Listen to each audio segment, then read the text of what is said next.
რას ამბობენ ფეხბურთელები და მწვრთნელები ფინალის წინ? რა ცვლილებას გეგმავს ლუის ენრიკეს შემადგენლობაში? რას ითხოვს ინზაგი ფეხბურთელებისგან და რას ამბობენ ლაუტარო და დემბელე კვარაცხელიაზე? ამ და სხვა სიახლეების მოსმენამდე დაალაიქე ვიდეო და გამოიწერე არხი. ეს ძალიან მნიშვნელოვანია. ახლა კი მიუნხენი, სადაც რამდენიმე საათში ალიანს არენაზე ჩვენთვის ჩემპიონთა ლიგის ისტორიული ფინალი დაიწყება. ყველას ერთი რამ გვინდა, მთავარი საკლუბო ტურნირი ხვიჩა კვარაცხელიას პარი სენ-ჟერმენმა მოიგოს.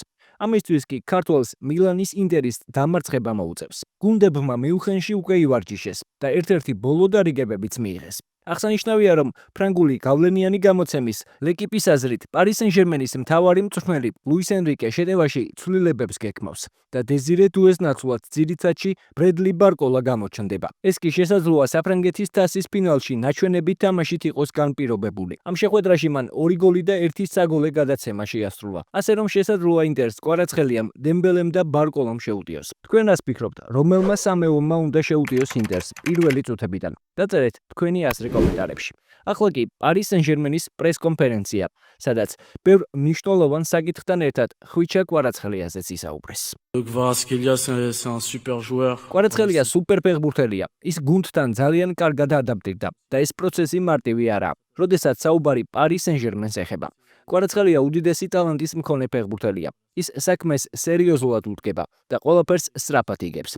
ხვიჩა გუნდში გულთბილად მივიღეთ. ამ შეხვედრაში კი ემოციების გაკონტროლება უმნიშვნელოვანესი იქნება, რადგან ჩემპიონთა ლიგის ფინალს ყოველთვის განსაკუთრებული აღფრთოვანება ახლავს. როდესაც პარი სენ-ჟერმენის ფეხბურთელი ხარ, შენთვის ყველაზე მნიშვნელოვანი ჩემპიონთა ლიგის მოგება, ოქროს ბურთზე არ ვფიქრობ. გუნდზე ვარ ორიენტირებული და არა ინდივიდუალურ მიღწევებზე.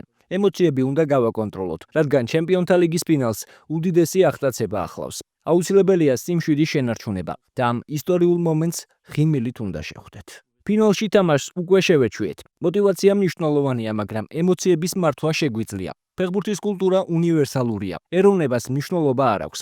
დავამარცხეთ ფრანგული და ინგლისური კლუბები. ახლა ინტერს ვეთამაშებით, რომელიც ძალიან მაღალი დონის გუნდია. როგორც 10 წლის წინ, ახლაც იტალიურ გუნდთან ვთამაშობ. ეს განსხვავებული სიტუაციებია. მშვიდად ვარ, 10 წლით უფროსი ვარ, უფრო გამოცდილი. ვცდილობ ეს ყველაფერი ჩემს ფეხბურთელებს გავუზიარო. მათ ისტორიის დაწერა შეეძლებათ. მინდა დავწმუნდე, რომ ემოციების სიჭარბე არ იქნება. ვფიქრობ მზად ვართ და მგონია, რომ ინტერიც აზე ფიქრობს. ვემზადებით ბურთის ფლობისა და შეხვედრის მართვისთვის. ვფიქრობთ იმ ასპექტებზე, რომლებშიც ჩემი აზრით უფრო ძლიერები ვართ. არ მინდა ჩვენი შეტევის ფაზის შეცვლა, მაგრამ რამდენიმე საკითხთან დაკავშირებით ფრთხილად უნდა ვიყოთ, როგორც ყოველთვის. ლუის ენრიკეს უმნიშვნელოვანესი როლი აქვს. ლუის ენრიკემ გუნდში მოსვლის შემდეგ ბევრი იმუშავა ფსიქოლოგიურ ნაწილზე. რთულ მომენტებშიც კი ყოველთვის ვახერხებდით თამაშის შემოbrunებას. მან მაქსიმალურად კარგად მოგვამზადა ფინალისთვის. მზად ვართ ნებისმიერი რამისთვის, რაც შეიძლება ინტერმა გააკეთოს. გვინდა რომ თასი მოვიპოვოთ. ეს არის თასი, რომელიც გვაკლია. ვიცით, ინტერი რამდენად ძლიერი გუნდია. მეტოგის ტაქტიკაზე ბევრი ვილაპარაკეთ, თუმცა ხვდებით, რომ ტაქტიკაზე და ჩვენს მოძრაობებზე მეტოქეც ხელავს.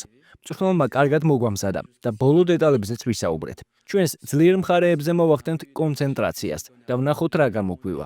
შემიძლია ვთქვა, რომ ერთად თამაში გვიყვარს. ვერთობით და ვიცით, როგორ გავაკეთოთ ეს. ეს არის ჩვენი ძლიერი მხარე. ერთმანეთის გვესმის როგორც მოედანზე, ასევე მის მიღმა. ეს გავლენას ახდენს შედეგებზე.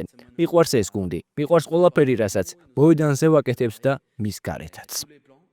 პარი სენ-ჟერმენის გარდა, რა თქმა უნდა, პრეს-კონფერენცია გამართეს ინტერის წარმომადგენლებმა. საუბარი იყო ქართველ შემტევზეც. ქართულად ვერ ვისაუბრებ. ხვიჩას ვიცნობთ. როგორც ფეხბურთელს, ნაპოლის წინააღმდეგ ბევრჯერ გვითამაშია. ძალიან მაგარი ფეხბურთელია. ძლიერია 1-1-ზე. სივრცეებს იყენებს. შესაბამისად, ყურადღებით უნდა ვიყოთ, მაგრამ არა მხოლოდ მის წინააღმდეგ. პარი სენ-ჟერმენს ასეთი თვისებების მქონე ბევრი ფეხბურთელი ჰყავს. კარგად უნდა მოვემზადოთ. საათები რჩება შეხვედრამდე. დღეს ბოლო ვარჯიშია. ბოლო დეტალებს გავივლით. შემდეგ დავისვენებთ, რათა შესანიშნავი თამაში ჩავატაროთ. მართალია, ინტერში მნიშვნელოვანი ტიტულები მოვიგე. ნაკრებში კი მსოფლიო ჩემპიონატი, კოპა ამერიკა და ბევრი რამ. მაგრამ ფეხბურთელისთვის ამ თასის მოგება მნიშვნელოვანი მიზანია. ბედნიერი დამაყივა, რომ კიდევ ერთ ფინალში შემიძლია თამაში. ვეცდებით იდეალურად ვითამაშოთ, რათა დიდი ხნის შემდეგ ეს თასი იტალიაში დავაბრუნოთ. კაპიტნის რანგში ფინალში თამაში განსხვავებულია, მაგრამ ყველა შეხვედრას გუნდისთვის ვთამაშობ. ეს ფინალია. შესაბამისად, ცხადია, გამარჯვებას განსაკუთრებული მნიშვნელობა აქვს.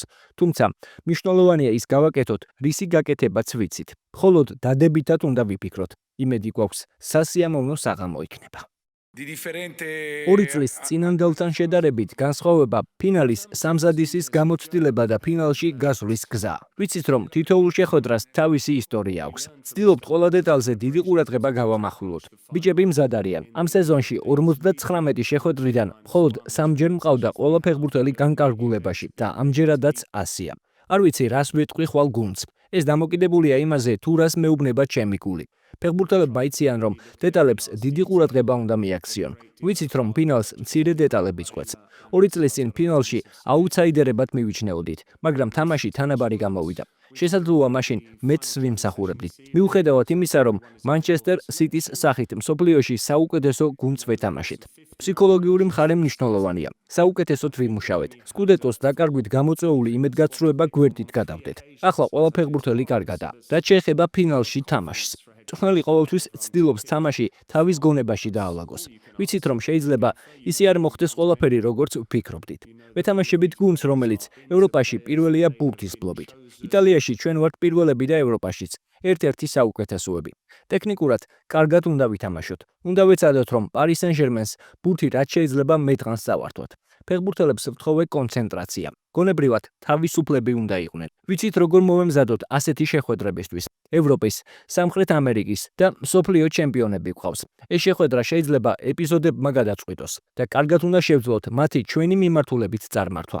მოედანზე შეხვედრის მოგების სურვილით უნდა გავიდეთ და არა შიშით. ვიცით, რომ ჩვენს წინ ძლიერი და მომზადებული გუნდია. ძალიან რთული და ხაფანგებით სავსე გზა. თუმცა, აქამდე მოვედით და გაჩერება არ გვინდა. ბიჭებმა ყველაფერი იციან და ყველაფერს გააკეთებენ. 2025 წლის ჩემპიონთა ლიგის ფინალს, რომელშიც პარი სენ-ჟერმენი ინტერს დაუპირისპირდება, რუმინელი არბიტრი იშტვან კოვაჩი განსჯის. ვინც არ იცით, ასევე გეტყვით, რომ პარი სენ-ჟერმენი ჩემპიონთა ლიგის ფინალში ისტორიაში მეორედ ითამაშებს. პირველად 2020 წელს ითამაშა, როდესაც მიუნხენის ბაიერნთან 0-1 დამარცხდა. ინტერი კი ფინალში ბოლო 3 სეზონში მეორედაა, ისტორიაში კი მეშვიდეთ. წინა 6 ფინალიდან ინტერმა 3 მოიგო და 3-ში დამარცხდა. ბოლოს, თქვენ რას ფიქრობთ? რა ანგარიშით დამთავრდება ეს შეხვედრა და იქნება თუ არა 11 მეტრიანები სერია? დაწერეთ თქვენი აზრი კომენტარებში და რა თქმა უნდა, დავაიქეთ ვიდეო და გამოიწერეთ არხი, რომ არ გამოგჩეთ შემდგომი საინტერესო სიახლეები.